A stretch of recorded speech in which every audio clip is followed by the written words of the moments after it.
Gary Russell Jr. What do you think about him? If you're behind me, then I look giant, and that's not the way You want me things to should look here? work. Like, I think people want more of you, though. I'll be like, No.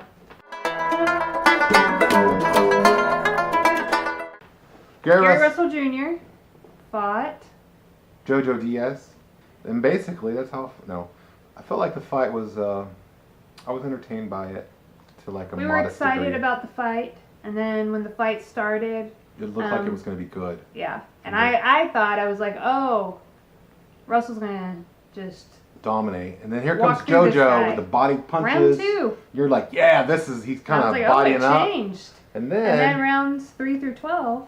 yeah, Gary Russell's like, you know what? I'm just going to use my speed and quickness. And that was it. And JoJo Diaz had no plan for that. Yeah. So disappointed in the fight overall. No, I mean, not disappointed. Like, it's fine. Like, that It's happens. just a fight, yeah. Gary Russell Jr., I just want to see more from you. I want to see more of you. I don't want to beat a dead horse, but like you hardly ever fight. And my problem with you is that you have such what appears to be such elite talent and ability that by now you should be on pound for pound lists easily. You should be one of the most well-known names in the sport. You should be one of the biggest stars in boxing. There's plenty of competition around at featherweight. And yet, here your career languishes as an undercard fighter, right? Mm-hmm. For also not the biggest stars in the sport. You know, I mean, like, yeah, you made some good money, and I don't know, like, I feel like when I see Well, you mentioned fight, earlier that you thought maybe part of this problem here is his promotion, his promoter. yeah, I'm not entirely sure the people at Premier Boxing Champions know what the hell they're doing.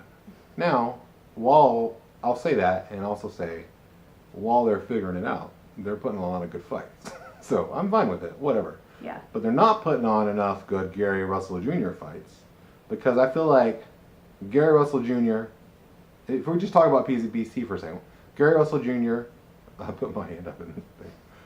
Gary Russell Jr. and Earl Spence are easily your two best fighters that you could really galvanize boxing. The people would just like flock to these elite talents to see them fight, and these guys hardly ever fight, and when they do, I mean, they've done a little job better with Spence, but like with Russell in particular, what are we doing with this guy? Why isn't he in bigger fights against better competition? Why do I only see him fight once a year? Is he ever going to live up to anywhere close to his potential? Because I feel like right now, I would bet my house, my entire house, my home, on that he's not going to. Yeah.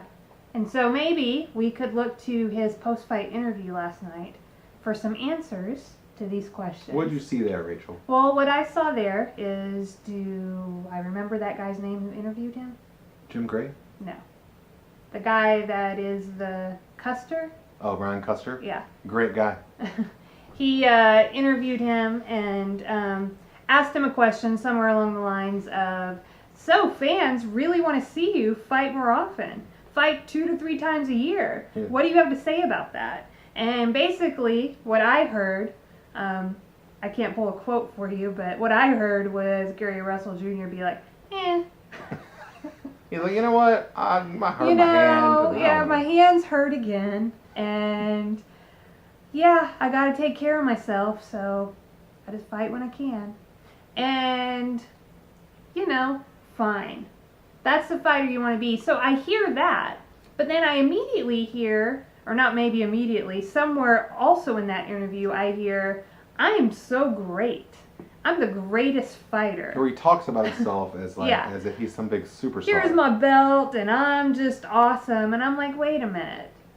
You don't fight enough to earn the right to be promoting yourself in that way. That's what I think. No. Like, not even close. And I don't even have a problem. You don't want to fight 2 to 3 times a year. Boxing's hard. You can get by on your talent and make enough money to, live comfortably fighting once or less than once a year, I don't even care. And if that's what you want to do, you can do that without the McCarsons. What the? What? No, you can do it. Like, I'll still probably. I mean, I watched this fight last night because, like, I still find you intriguing as a fighter. Right. I just want you to own that. I won't be irritated. If you just say, you know what, it's because I don't want to fight, but like I just want to fight enough to make money for me and my family. I've met other people in my life that are like lackadaisical kind of people. You know, we actually, I'm not going to say who the person is, but we know somebody like this. We have a friend who's like this. And I'm not like this. I'm kind of intense. I don't know, would you describe me as intense? I feel like maybe people wouldn't describe me as intense, but when it comes to like work, getting things done, and getting things done, she's the best employee you could possibly have. I'm pretty intense. I give like all of myself. You get 100% of me. I'm going to get this done. Yeah. Yeah, and so I don't understand people who aren't like that. I don't get it. But I accept that you exist and that you are created and that there's a good in you, yeah. Jr. And I actually kind of, you know, there's parts of me that is like, you know, maybe like I kind of wish I was like that a little bit. Right. So that I could, you know. Oh my gosh, is Gary Russell Jr. your spirit animal? Maybe. But like Gary, like I just want you to be honest. Be who you are. Level with us, Gary. Put it. Don't come and tell me you're the best thing ever, and then like you don't fight enough to do that, or your hand is so injured all the time. You're so brittle that you can't do that. Yeah. You know, and that's sometimes that's just the way life goes. Yeah. Your hands get injured all the time. Seems like. Right. So maybe you can't. You're physically limited in delivering on your talent and your potential. Then I feel like again it falls on him ultimately, but also his promoters. Like if that's really the reason, then how about telling us that? Like how about making sure people know that hey, Gary Russell Jr. really wants to fight, but his wrists are broken. Yeah, maybe it's that. Yeah. Like so again, we come to honesty, and so I asked you earlier. Like I was like, well, I'm pretty sure that I would admire and respect this kind of honesty. Would it not work though? Would it just kill his career? I think would boxing as a whole not like appreciate that? We're in our own little self-discovery journey with honesty, and I feel like the system of the world says that it won't work, and so people in general try to hide various stupid things. But in reality, you probably admire and love and respect the most honest people in your life, and those people because those people you can count on to always tell you the truth.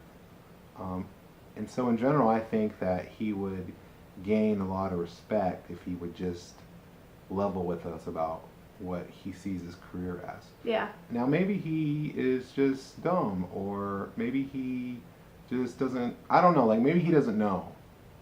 Maybe by dumb, maybe he's like just maybe dumb. he's just like I am doing the best I can, and he doesn't. You know what I mean? Maybe he doesn't know that he's not being honest. Yeah. And that's a whole nother video.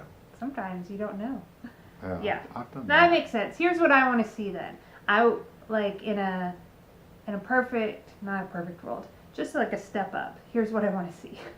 I want to see Gary with a different promoter and Gary being honest. And who would you suggest should be the promoter? I don't really. You seem to know more about promoters than There's not that many I of do. them. Yeah. How about this? Let's throw out a name. Let's just throw out a name. We just know that PBC is maybe not great at promoting their fighters. So we get like sometimes these like crazy fights and you're like, why did they put those two people together? I'll tell you what. Or I'm excited to put those together. Don't know why they did. If I was Gary Russell Jr., what I would do is I'd say, you know what? I'm going to not be with PBC anymore, and I'm going to go with a promoter like Kathy Duva. And here's why. It's not just because I like Kathy Duva. It's because hey, there seems to be kind of a vacuum of talent over here on HBO. And I'm betting that HBO isn't going away, right? They might not be having a great year, but they're probably not going away. Right. And if I start getting my fighter on HBO a lot, the way that, anyway, but if I start getting my fighter on HBO a lot and get him in front of people and he's fighting good fights and you hear Jim and Max and Roy talking about this guy, all of a sudden, this guy's going to become, at least in boxing fans, a household name. And that's huge for his potential earnings. And then all of a sudden, you're looking at pay-per-view fights and stuff like that. So, and I say, another reason I say like Duva is because they don't have as many, like if you went with Top Rank, who's a great promoter, like, they've got so many fighters. You might get lost in the yeah, shuffle. but with Duva, or even somebody like Tom Loeffler, you'd get more one-on-one. You'd get that attention. I would personally choose Duva just because I like her.